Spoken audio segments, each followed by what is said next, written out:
Les fouilles ont repris dans le hameau du Haut-Vernay, ce 12 septembre, dans l'affaire de la disparition du petit Émile.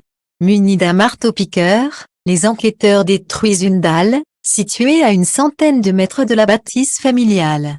Les fouilles continuent. L'enquête pour retrouver le petit Émile se concentre une nouvelle fois dans le hameau du Haut-Vernay. Plus précisément, les équipes s'intéressent à une maison se situant à une centaine de mètres de la maison de la famille, selon BFM TV.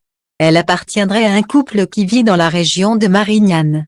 La maison appartenait auparavant à un agriculteur qui a été entendu par les enquêteurs la semaine dernière.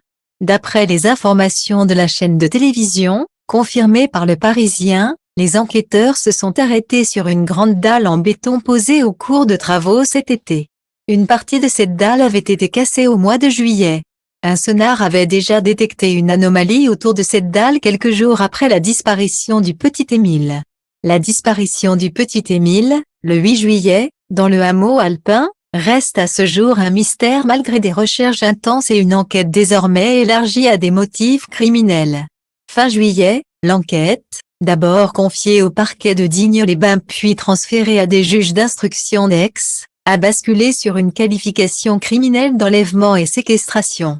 Une décision purement technique qui n'est pas liée à une avancée particulière, insiste le parquet, mais qui permet plus de souplesse dans les investigations. Depuis la disparition du petit garçon, sa famille a fait l'objet de nombreuses rumeurs, en raison de leurs ferventes pratiques religieuses.